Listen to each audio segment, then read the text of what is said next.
sayang. Andun na, nasa dulo na ng ngipin mo. Nasa dulo ng ngipin mo. Okay, meron kang chance. Alright? Music para kay Mia. Keisha. Ha? Keisha. Tama ba yung Keisha? Yes. Ha? Ano? Joy? Right. Ha? Yes. Okay ka? That's right. Mm. Good luck sa'yo. Ito pa 5,000. Alam bakit? Cum laude ka. Bonus mo. Pasok ka na, Mia! Mga beauty and praise, Yasmin at Michiko. Wow! Okay, Michiko, sandali ha. Okay. Alright, Michiko, okay? Parang pupunta ka ng ballroom. Dito ka lang sa okay.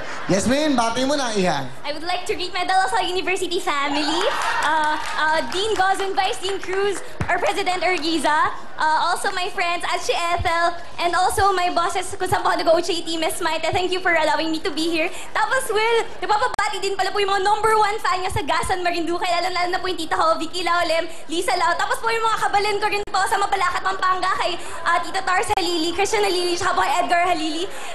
Tapos po, higit po talaga sa lahat, binabati ko rin po yung tita ko, kaya po ako nandito. Maliban lang din po sa gustong-gusto ko po, yung tita ko po, siya po yung nag-request po talaga sa akin na magpunta dito kasi 70th birthday po niya. And hindi po siya makakapunta kasi po may sakit po yung tuhod niya. Pero sobrang gusto po niya, kaya po nandito po talaga ako ngayon nag-audition para po makita kayo, para po singin ito, happy birthday, Mami Conching Halili.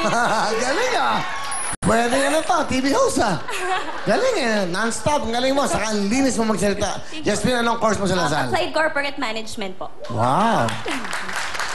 Ano ulit? Applied Corporate Management. Applied? Corporate Management po. Ano magiging work mo pagkatapos mo? Tinitrain po kami maging managers for multinational companies po. Wow, big time. Wow.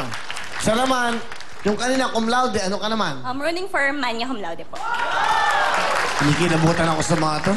Alam niyo ba, sa research, ang pinakamahina sa pag-ibig, yung mga cum laude, yung mga sira sa pag-ibig, yung mga marurunong sa academics. Totoo. Yung mga nai-inlove, alam mo, ganyan, nai-inlove kayo sa mga lalaking basta-basta lang. Pero kasi, dun mo nakikita yung tunay na pag-ibig. Di ba? Kasi kung pareho kayong marunong, magdedebate kayo. Oo nga. Tama? Naniniwala ka ba doon? Kaya lahat ng na-inlove sa akin, mga genius.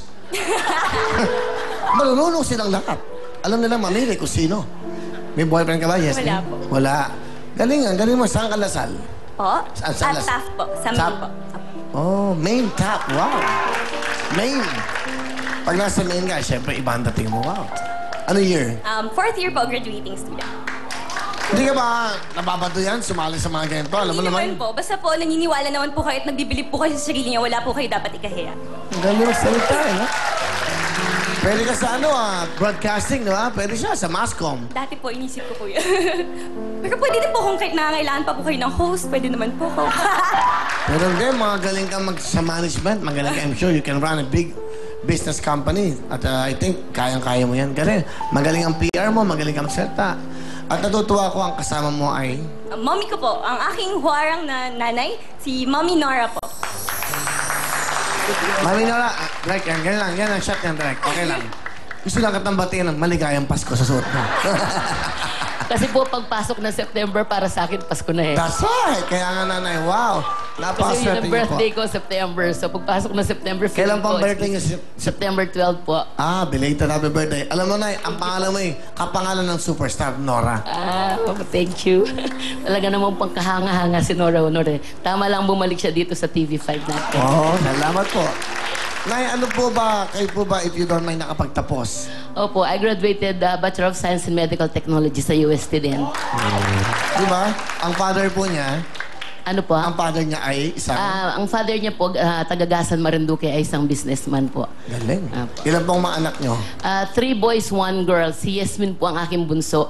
Para sa kaalaman ng lahat, sinayawan ko po yan sa Ubando, Bulacan.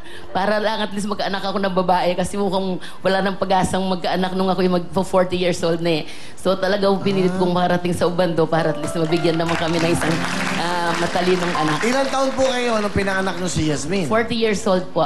Pwede pa palang 40 years old, no? Pwede Yun na pa po yung pala? pinaka-safe siguro. Si Ana ho kasi kahit anong sayaw ang ginagawa, ayaw talaga. Talaga pong lahat, kung ano, lambada, kahit saan magsayaw to, hindi kaya pa. Okay. Siguro po pag may faith talaga, kaya yung mga hindi pa nagkakanak o yung nag-wish na magkaroon, kahit na may anak, kung albawa gusto babae o lalaki, siguro po, it's about time to go to Ubando kasi talaga namang yun ay talagang pinupuntahan natin. Basta't may faith ho, palagay ko na I think sa inyo nagmana ang anak nyo. Very spontaneous kayo. Nanay Nora, ano pong gusto niyo sabihin sa inyong magna cum laude na anak? Yasmin, alam mo naman ever since tinutukan kita kahit na ako hindi pumapasok sa trabaho, nakita ko yung potential mo. Tapos yung ating bahay, dahil sa kadadala mo ng mga plaque of appreciations, plaque of distinctions, parang nagbumukhang antique house na yung bahay natin, parang antique house, haunted house na rin eh. Kakokolekt ako para malaman mo lang kung gaano ka-supportive ang parents mo sa'yo, para pag nakikita mo, maalala yung hirap mo. So, tamang-tama yung sabi ni Will na ikaw daw ay magaling mag-host kasi siya po ay laging nananalo ng best talk host po sa sa kanyang school. At the same time, pag umuwi po ito, lahat yata ng presidente, lahat ng student council gusto niya pasukan, kaya naging president din po ng St. Jude Catholic School sa Malacanang, one of the most prestigious Chinese school. Kaya pinagtataka ng mga magulang bakit hindi daw ako Chinese, nagkaanak ako ng presidente ng student council ng isang Chinese school. Kasi po talagang siguro determined siya talagang maging ganun po talaga siguro siya mataas ang pangarap. Pero sa inyo po, anong gusto niyo pa sabihin sa anak? Sana po magpatuloy pa rin siya sa kanyang mga pangarap. Nandito lang kami para suportahan. Sabi nga ng daddy niya na luminipis na daw ang buhok kaya hintay mag-graduate si Yasmin.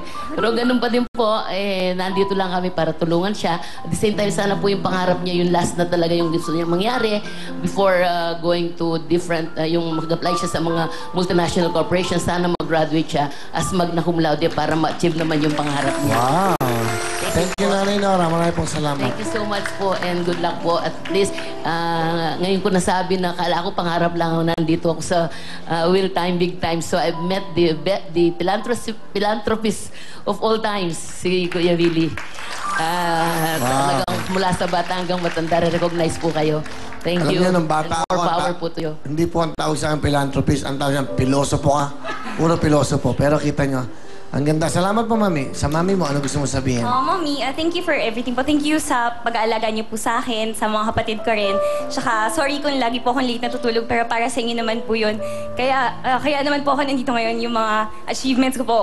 Dahil di din ako natutulog ngayon, saka pinaghihirapan ko po talaga lahat ng ginagawa ko na pag-aaral ko para po sa inyo ni Daddy tsaka sa family. Okay, good luck, Jem. Good luck, Yasmin. At batiin ko lang po yung daddy namin. Hi, Daddy, Mr. Pio Lao. Para at least alam niya po na nandito kami dalawa ni Yasmin. Nanonood po ba Para ang inyong husband? Nanonood po ba siya? Opo, nanonood siya ngayon. Medyo mayayain po yung kaya hindi sumasama eh. Salamat po. Wow. Thank you po. Sarap siguro magka-girlfriend ng cum laude, summa cum laude, no? Ang sarap. Kasi itong mga dancers tayo, wala, Kuya Will,